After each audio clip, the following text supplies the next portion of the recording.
Hello, welcome back to another episode of Math with Haas. You're watching Precalculus Season 2, Episode 19. We are continuing our investigation in trigonometry, and in this video, we are going to talk about the inverse trig functions, or we'll begin talking about them, depending on how long it takes. So, our objective, ultimately, is we want to talk about how to solve trig equations. We want to talk about applications of the trigonometry. And before we can do all that, we need to talk about this rather simple question. If y equals cosine x, and suppose I want to know what x is by itself, right? How would I go about solving this in order to get the x by itself? Now, to do that, we need to think about how do I undo this cosine here? So the question before us is analogous to this here.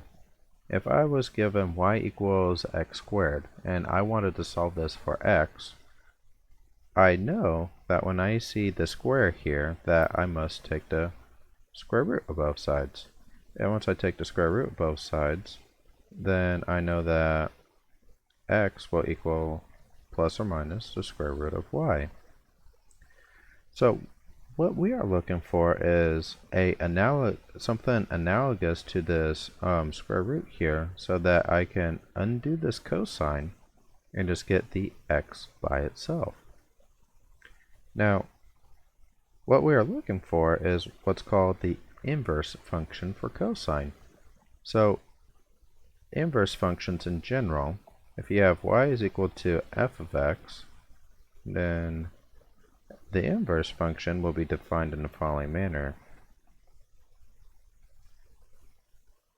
So, if y is equal to f of x, then x has to equal f of y.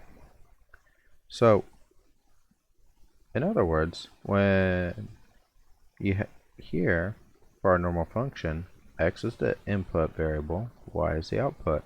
X is the independent variable, y is the dependent variable. For the inverse, though, the x's and y's switch. Y becomes the independent variable and the input, and x is the output and the dependent variable. So, when we want to define what the inverse cosine function looks like, we are interested in this question here of what will give out the x value here. And in particular, we're going to use this notation of so if y is equal to cosine x, the notation we want to use is arccosine, or this arccosine. So notice I just said arccosine. That's because notationally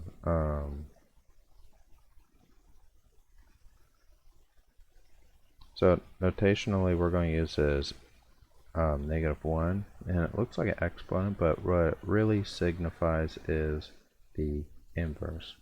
So when you see that -1, always think inverse function. In fact, this right here is standard notation for inverse function. Now, looking at this, I kind of don't like that a little bit. And the reason being is because normally when you see the inverse cosine function, it's written like this.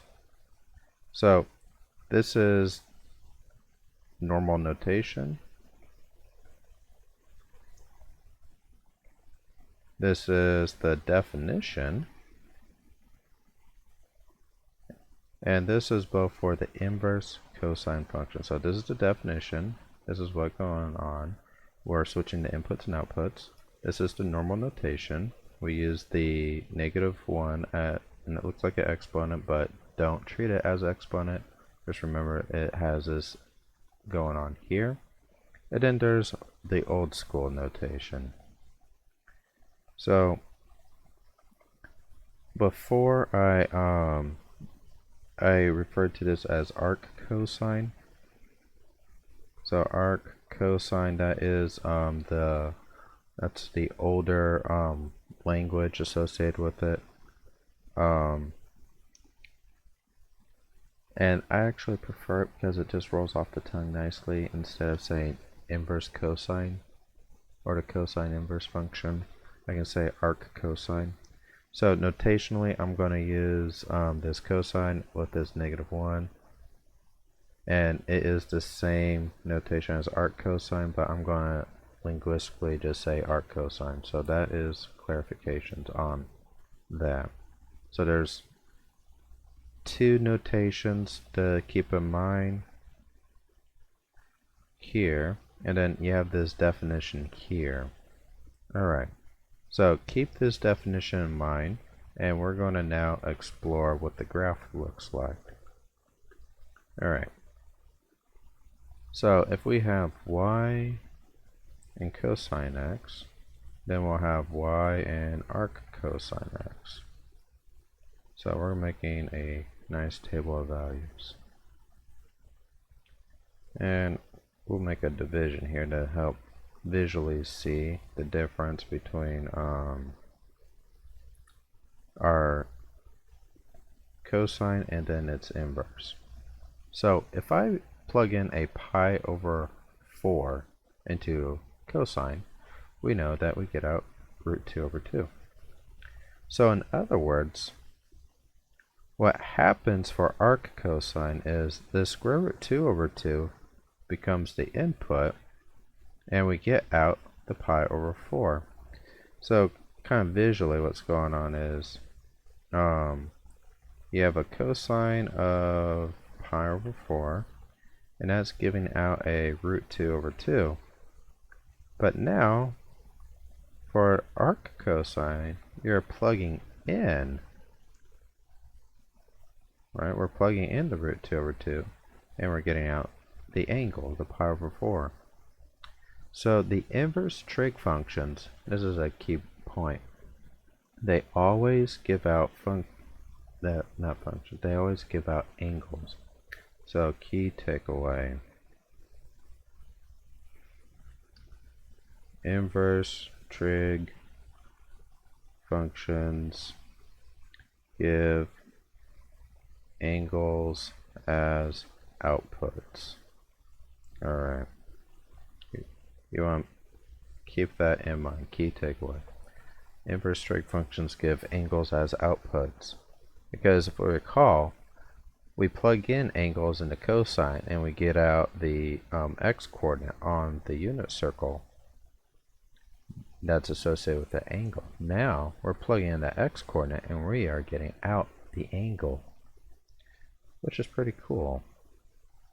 And you will see there's a lot of great benefits to being able to do that, especially when you get to right triangle trigonometry, which I have not touched upon yet, or triangles for that matter. Important concepts. So this right here, we'll need to fill out our graph some more. So let's see. If I were to plug in, say, let's see. If I was to plug in a pi over 6, well, cosine pi over 6 we know is square root 3 over 2. So for arccosine, if I plug in square root 3 over 2, then I will get out the angle of pi over 6. And if I was to plug in, say, pi over 2 in the cosine, we know we get out a 0. So if I plug in a 0 in the arccosine, I should get out a pi over 2. Now, it's going to get weird as we continue, and we'll see why here in a moment. If I plug in a 0 pi in the cosine, then I'm going to get out a 1. So if I plug in a 1, I get out a 0 pi. If I plug in pi, we know we get out a -1. So if I plug in -1 to arccosine, I will get out pi again. Now here's the weird part. If I plug in 3 pi over 2 into my cosine, I know I get out 0. But if I plug in 0, I should be getting out a 3 pi over 2. But at this point, we need to pause. So notice, oh, actually I made that highlight too much. Here we go. If I plug in 0 into Arccosine, I just claim I would get out 3 pi over 2. But if I plug in 0 up here, I get out pi over 2. So what's going to happen is, for my input, I will have different values, right? I can get different angles out for these particular inputs.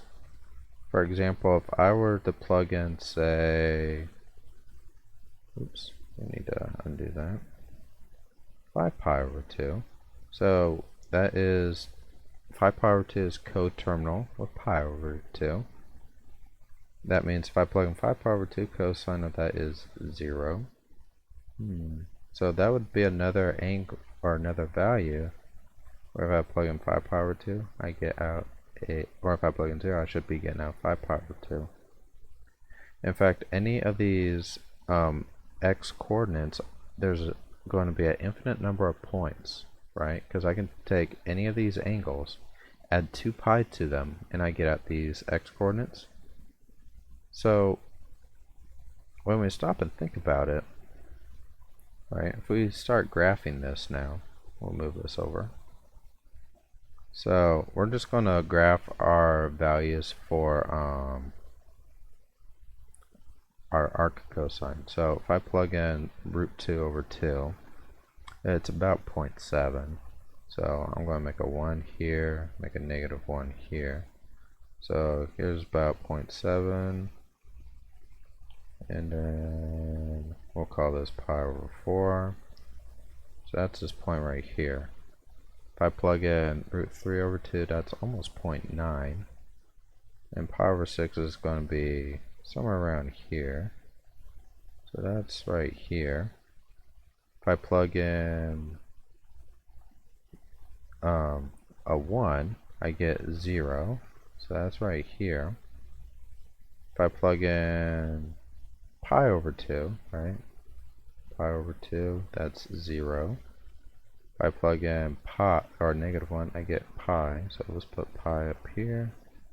So we're just plugging in all these coordinates right here. So all these coordinates in the green box on the right side, that's what's going into our graph here, making these points. If I plug in, now the weird thing is, if I plug in 3 pi over 2, right, we get 0 again. So 3 pi over 2, way up here, there's 0. So if we start connecting the dots, notice it's kind of like a sideways curve, right? In fact, if we plug in 2 pi, so if we make a note tick 2 pi, we know that's coterminal with 0 pi, which means that we're back up here at 1. So it's just going to be doing this. And it's going to be doing that like so. In fact, we'll bring Desmos up now so we can see better. Let's see here. We need changes to cosine. So here is x equals cosine y. Notice we got our nice wave here, right? Delicious. And notice as we zoom out, it goes on for infinity. So we get this wave going up and down. So now if we bring up this point I was mentioning here, right? So we look over here. Let's see. Let's put this projector mode, make it a little darker for you. So we have these two values here. In fact, we have 3. I claim we had an infinite number of values that we can plug in 0, right? So if we plug in x equals 0, right? So notice we have this point, this point, this point, right? There's an infinite number of points that intersect our line. Similar if we picked a half. In fact, any value between -1 and 0, right? Any value between -1 and 0, we hit an infinite number of values if we make a vertical line. So if we recall the vertical line test, a function or a curve fails to be a function if it intersects a vertical line at more than one place. So our curve here, as is, fails to be a function because for every input there's more than one outputs. In fact, there's an infinite number of possible values. So we've reached a certain problem, right? We have an infinite number of values based off our definition here, right? So what we have to do is what's called a domain restriction. We have to say only a certain range of values, that we can only plug in a certain range of values into arccosine that are valid. And by restricting the domain, it will give us a or not restricting domain, I mean the range. We want to restrict the range. That way, for the values in our domain, we're only going to get us our values to repeat. They will not repeat. They'll be for every input. There will be a single output, so it satisfies being a function. So we want to restrict the range. So delete what I said about domain. I meant range. So how we are going to restrict the range for arccosine. So let's go ahead and delete this. So let's turn these off. So how we're going to restrict it is by focusing on just a small portion here. So we're focusing on this portion right in between here and here. So this point here we can see is -1 and pi, and we have here from 1 to 0. So by restricting just a small little segment here, we have a unique value as an output for every input in the domain. So notice every value we plug into arccosine is between -1 and 1. The reason being is because the range for cosine is between -1 and 1. And so when you switch the outputs for the inputs, that domain for, or that range for cosine becomes a domain for arccosine. So let's go ahead and start summarizing. So for y equals cosine x, we had the domain being all real numbers and the range being from -1 to 1. For arccosine, the domain is going to be -1 to 1, and we will restrict the range to be between 0 and pi. Alright. So we're doing a domain restriction between 0 and pi. That way every value between -1 and 1 in the domain gets only a single output. That satisfies arccosine to be a function. And that also raises this interesting point here. Now, this also brings up another important point about arccosine. So, arccosine here, if we go back to the unit circle, so right here is 0 pi, pi over 2, pi, and 3 pi over 2. So when we think about the range of arccosine, we said it's from 0 to pi. That means arccosine is going to give you angles in the top half of the circle, of the unit circle. Only angles up here on top. Or if you want to be more precise, we can say you're only going to get angles from quadrants 1 and 2, not 3 and 4. So notice that only quadrants 1 and 2 does arccosine give you angles, not 3 and 4, and only between 0 and pi. So that's something to keep in mind, because that will, if you can keep that just that visual in mind as you do your problems on future assignments. It will be beneficial just keeping track which quadrants these inverse functions will give you values. Alright. So this video is getting to become rather long, so we will talk about arcsine in the next one. Thank you for watching this video. I hope you've enjoyed it, and thank you for joining our math party. If you've been enjoying our content, please subscribe and consider supporting us on Patreon. Your money goes towards supporting me with the purchase of math books, so I can continue making math videos and future projects.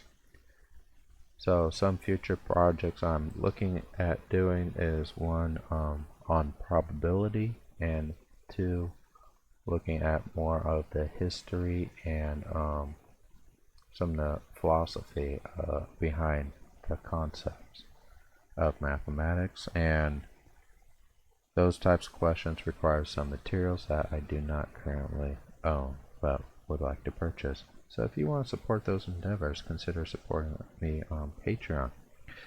Thank you, and I will see you next time.